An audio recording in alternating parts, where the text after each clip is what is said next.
In this video, I'm going to be discussing few MCQs that I consider to be important for the AIA PGD 2021 exam, and we are starting right now.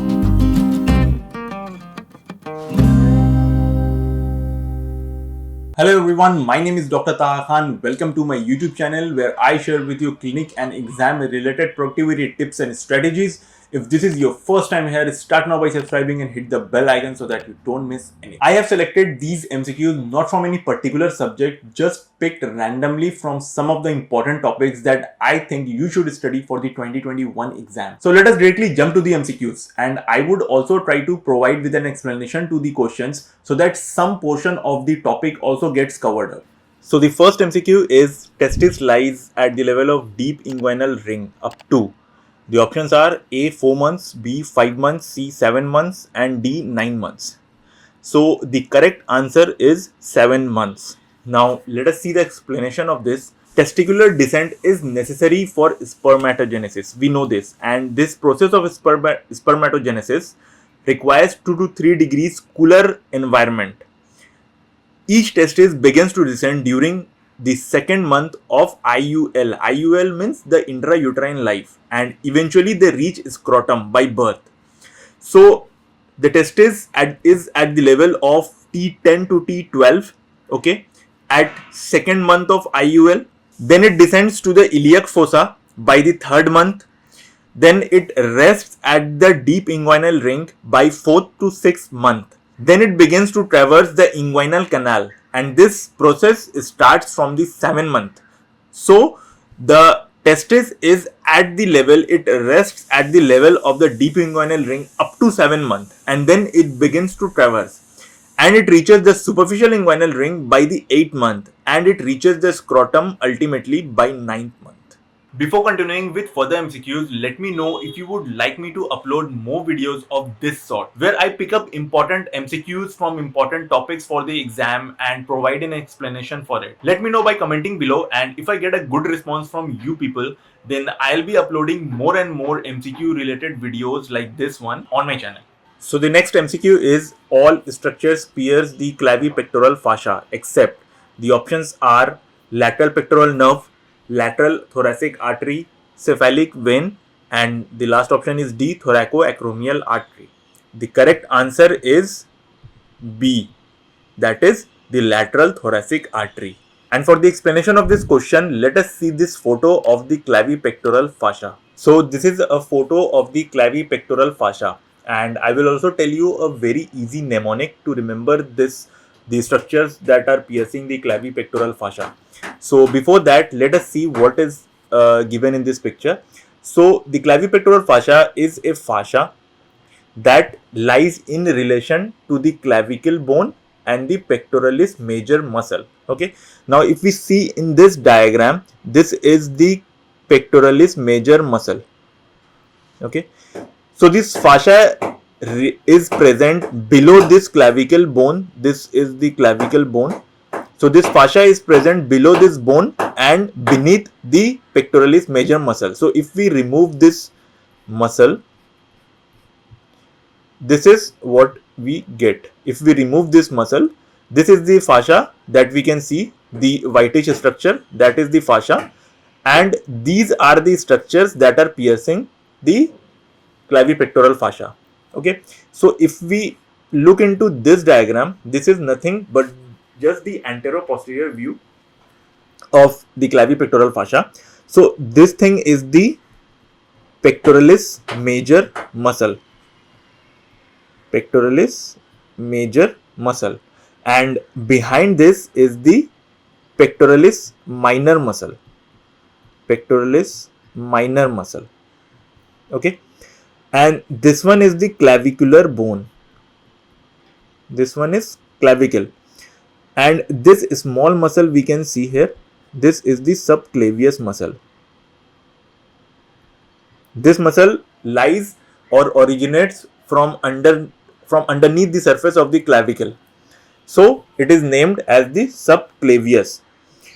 Now if you can see properly, between the subclavius muscle and the pectoralis minor muscle, between these two muscles there is a structure. this structure is the fascia, which is the clavipectoral fascia. Okay, now if you can see properly, let me just erase a bit over here. So if you can see, this is the fascia, and this fascia divides into the anterior and the posterior laminae, okay, which engulfs the subclavius muscle, and below also it divides into the anterior and posterior laminae, which also engulfs the pectoralis minor muscle. Okay, and these are the structures that are passing through this fascia, and this is nothing but just a cleaner diagram of this. This is the subclavius muscle, this is the clavipectoral fascia, the anterior posterior lamellae. This is the anterior, this is the posterior. This is the pectoralis major muscle.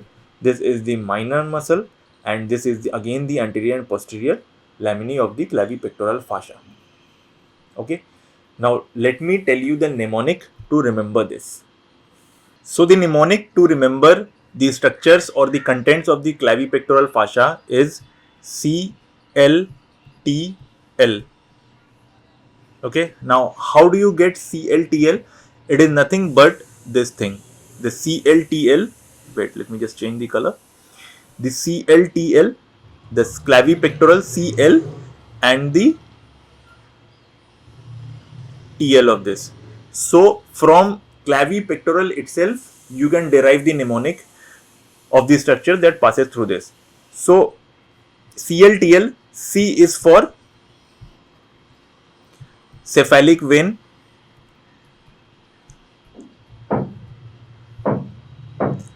L is for lateral pectoral nerve,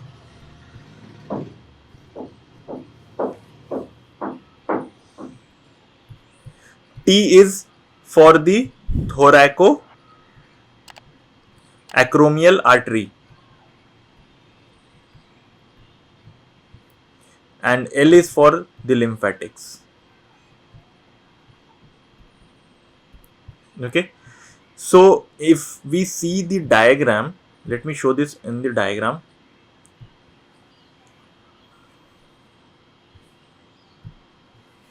So the cephalic vein, this blue color structure, as we can see that it is piercing the clavipectoral fascia. This is the cephalic vein. The lateral pectoral nerve, we'll come to that. The thoracoacromial artery, this red color structure that we are seeing, this is also piercing the clavipectoral fascia. So this is the thoracoacromial artery. And the lymphatics, so these are the lymphatics that are piercing, we can see, and these lymphatics are derived from the apical group of the axillary lymph nodes. Remember this, the lymphatics from the apical group of the axillary lymph nodes.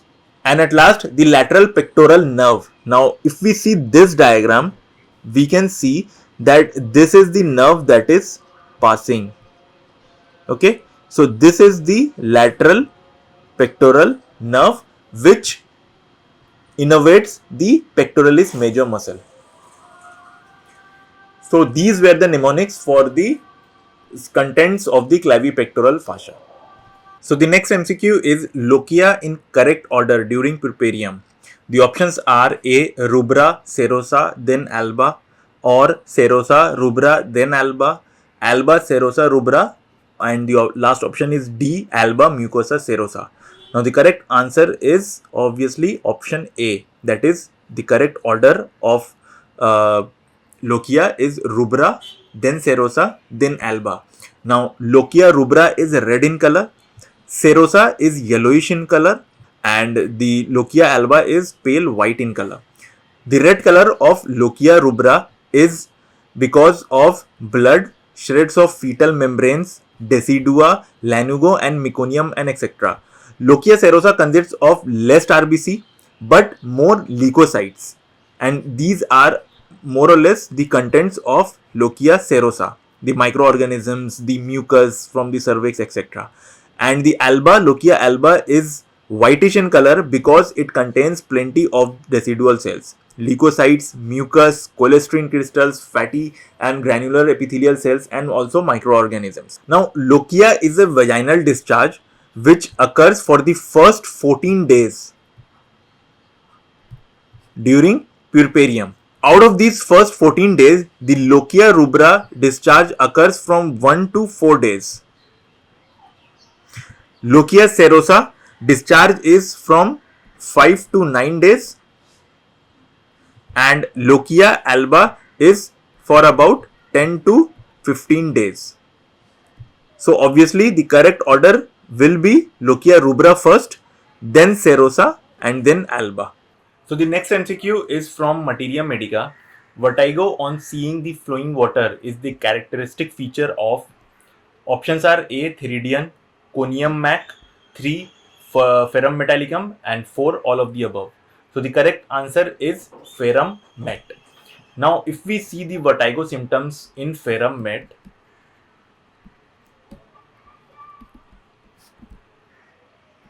vertigo with balancing sensation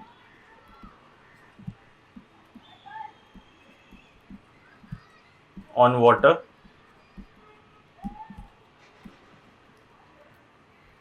then on seeing flowing water,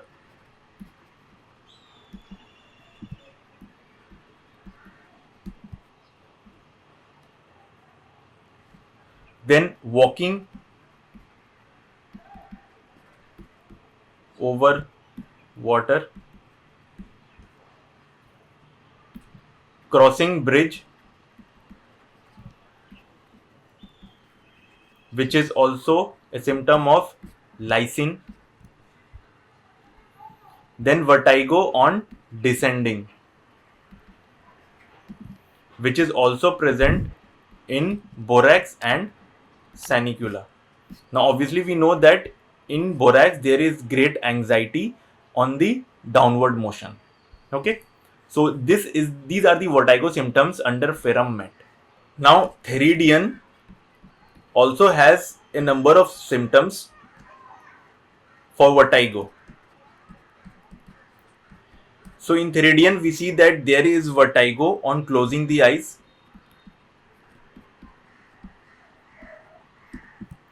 which is also present in lachesis. On opening the eyes, when there is vertigo, the medicine is thuja. Okay. Then on looking upwards,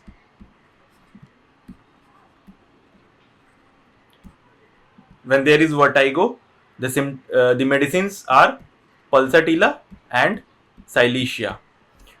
On looking down, if there is vertigo, then the medicines are calmia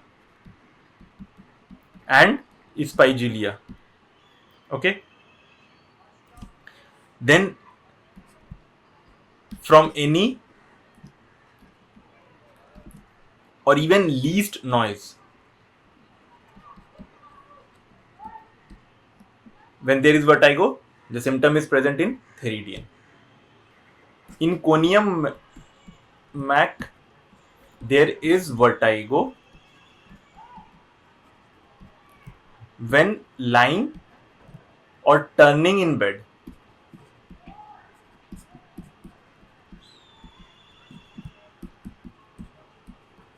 There is so much vertigo that moving the head even slightly causes vertigo. So the patient is bound to keep his head perfectly still. Then there is also vertigo when turning the head to left.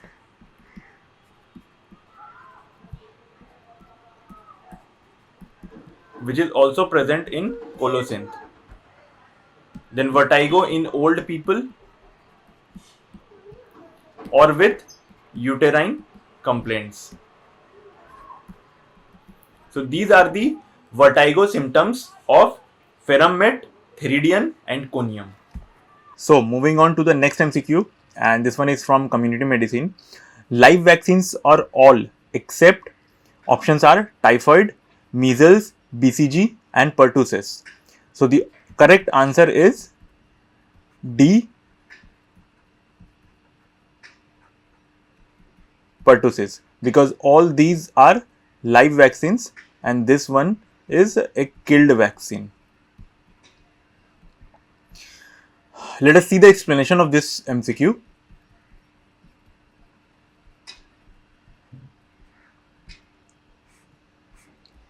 Let us know few live vaccines. So the live vaccines are BCG, OPV, which is also known as Sabine or oral polio,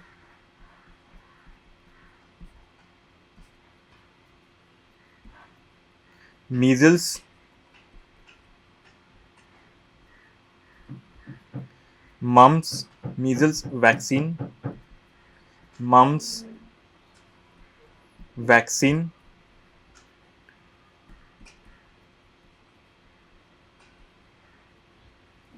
then typhoral, then live plague vaccine,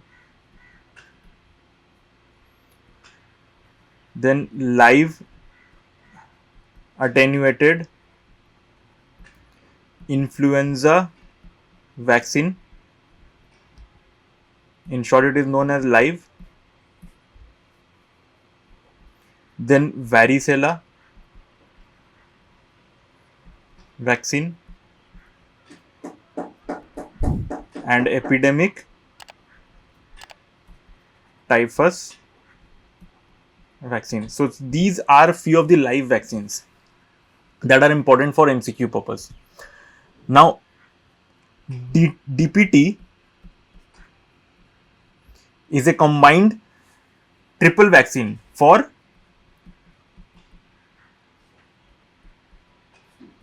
diphtheria, pertussis and tetanus. Now the D and T are toxoids and the P is a killed acellular bacilli. Okay, so in this question the correct answer is obviously pertussis because it is a killed acellular bacilli vaccine. Okay, and rest of the options are examples of live vaccine. So these were the MCQs that I wanted to discuss today. Let me know how you like the video, give it a thumbs up if you liked it, share it with your friends, and do let me know if you want me to make more videos of this sort in the future by commenting below, and I'll see you in the next video.